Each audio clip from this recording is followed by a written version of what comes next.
l'État ne croyait pas, mais à laquelle ils viennent de se rallier aujourd'hui. Voilà, donc je vous ai mis ici en fait les éléments publics qui sont en faveur du gaz carburant et du biométhane. D'abord, il y a eu un groupe de travail qui a été présidé par Sébastien Lecornu. On a participé à 3 réunions dans ce groupe de travail qui était destiné en fait à favoriser le développement de la méthanisation agricole. Alors l'intérêt de cette méthanisation agricole, c'est que ça offre, donc ça permet déjà de valoriser des déchets, parce que si les déchets agricoles vous les laissez à l'air libre, ils produisent du méthane, qui est très mauvais pour l'effet de serre, et il vaut mieux récupérer ce méthane, le nettoyer et le mettre dans des moteurs. Et là, ça ressort sous forme de CO2. Voilà. Et donc, il y a eu 2 mesures qui ont été proposées dans le cadre de ce groupe de travail. Je ne vais pas les détailler. Par contre, dans le cadre du plan climat présenté par Nicolas Hulot le 20 juillet dernier, il y a plusieurs mesures en faveur du développement du gaz naturel comme carburant. Il y a une première mesure qui concerne le suramortissement sur les véhicules lourds, donc supérieur ou égal à 3,5 tonnes. C'est-à-dire que si vous êtes transporteur, vous achetez un véhicule 100, vous pouvez l'amortir à une valeur de 140. Voilà. C'est fait aussi pour les équipements industriels, pour moderniser en fait les usines en France. Et c'était en fait un dispositif de la loi Macron quand il était ministre de l'économie. Et ce dispositif a été étendu au transport routier avec les véhicules supérieurs ou égaux à 3,5 tonnes. Donc pour tout ce qui est autobus, autocar, camion jusqu'à 3,5 tonnes, vous pouvez bénéficier de ce dispositif-là.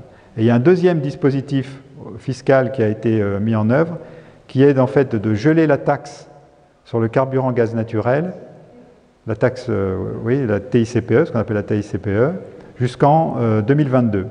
Donc aujourd'hui, la taxe sur le carburant gaz naturel ne va pas augmenter jusqu'en 2022. Voilà. Alors pourquoi ça a été fait, ça?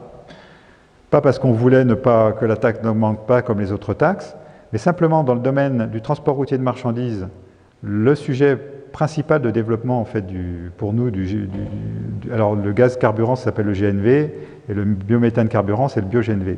Donc pour le développement de ces 2 énergies qui sont sur le transport routier de marchandises essentiellement et le transport de voyageurs, il y a une disposition qui n'est pas connue, mais en fait les transporteurs, qu'ils soient marchandises ou voyageurs, récupèrent une partie de la taxe carburant qu'ils ont donnée. Ils la payent comme tout le monde, comme les particuliers, sauf que les particuliers, quand ils la payent complètement, les transporteurs, on leur rétrocède une partie de cette taxe en fin d'année. Et on leur rétrocède au montant de l'augmentation de la taxe chaque année. Donc pour eux, depuis quelques années, ils ont une taxe qui est plate. Donc ce qui favorisait quand même l'utilisation du diesel. Donc nous, on avait demandé, alors non pas à ce qu'ils suppriment cette rétrocession de taxes, parce que dans l'association, on a les fédérations de transporteurs qui sont très favorables au gaz, on n'allait pas leur tirer une balle dans le pied, hein, bien évidemment. Par contre, on a demandé à avoir exactement le même dispositif. Alors nous, ce n'est pas rétrocédé, c'est juste gelé sur 5 ans.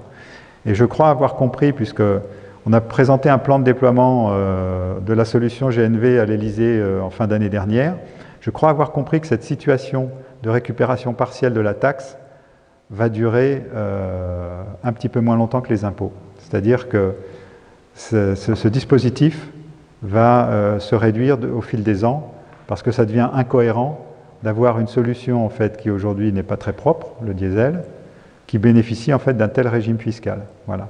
Mais aujourd'hui c'est le cas, et donc on s'est juste assujetti en fait à la même dispositif, avoir une taxe plate pour les transporteurs. Voilà tout ce qu'il y avait de marqué là.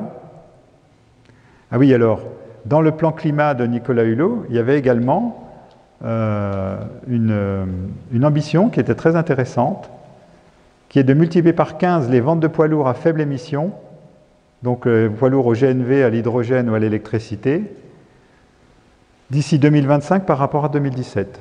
Donc c'est une ambition très intéressante, et bien évidemment, comme aujourd'hui les véhicules lourds à l'électricité ou à l'hydrogène, alors encore plus à l'hydrogène, ne sont pas franchement économiquement rentables, on sait que la majorité de ces ventes vont se faire sur les véhicules au gaz. Le plan de déploiement dont je parlais, présenté à l'Élysée en octobre 2017. Voilà, ce que je vous ai mis à droite là, c'est notre ambition. Donc notre ambition en 2030, c'est d'avoir 220 000 véhicules lourds qui roulent au gaz, donc supérieurs ou égal à 3,5 tonnes, d'avoir 250 000 utilitaires gaz, 2000 points d'avitaillement, qui seraient les points d'avitaillement en fait essentiellement dédiés aux professionnels, avec 40% de biogaz dans ce mixte avec du GNV, et ce qui permettrait d'économiser 4,4 millions de tonnes de CO2. Voilà. Alors, sur le véhicule léger, aujourd'hui, on avait un adhérent qui s'appelle Fiat, qui avait à la fois une gamme de véhicules utilitaires, ils ont 3 véhicules utilitaires, et ils avaient 3 véhicules gaz. Tipo et la Fiat 500L, la grosse Fiat 500 là, qui est très jolie.